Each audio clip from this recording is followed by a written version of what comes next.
Un homme, forcé à monter dans une voiture côté passager, est terrorisé et saute de la voiture en marche.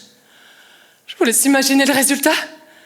Qui va payer ses frais médicaux, son incapacité de travail?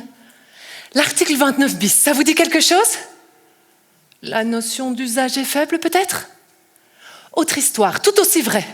Une dame doit se faire amputer d'une jambe et constate à la sortie de l'opération qu'on a coupé la mauvaise jambe.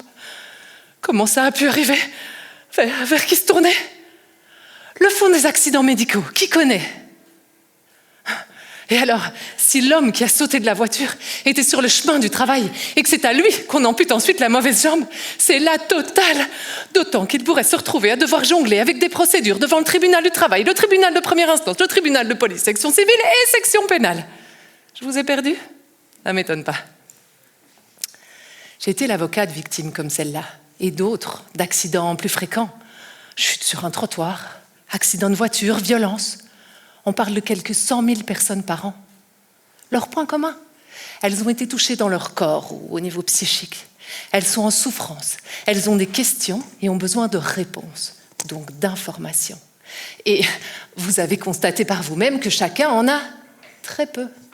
Or, pour avoir accès à la justice, encore faut-il être informé. C'est le point de départ de ma recherche.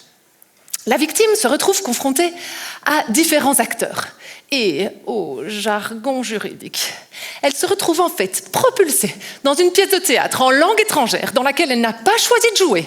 Une pièce en plusieurs actes qui ne se suivent pas, voire qui se superposent, et elle ne comprend ni le scénario, ni la mise en scène. Or, il existe des droits à l'information, mais ils sont dispersés dans tout un tas de lois. Donc moi, je me suis retroussé les manches et je me suis mise à lire les grands manuels du théâtre contemporain. Comprenez les lois? J'ai fait plusieurs constats. Il y a des dramaturges chargés d'expliquer l'historique de la pièce, des acteurs pour guider la victime entre les différents actes, ou encore des techniciens pour lui indiquer les entrées et les sorties de scène. Les grands manuels disent aussi qu'il faut lui parler dans sa langue et s'adapter à son rôle dans la pièce. Et vous savez quoi?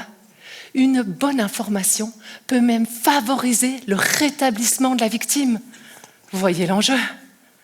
Mon objectif, répertorier ces acteurs pour déterminer qui doit donner quelle information et comment, pour proposer des pistes pour que la victime puisse mieux accéder à ses droits.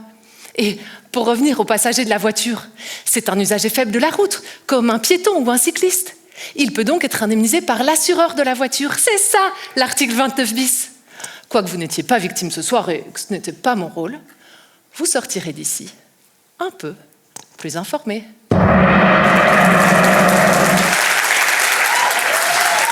Bravo Sarah.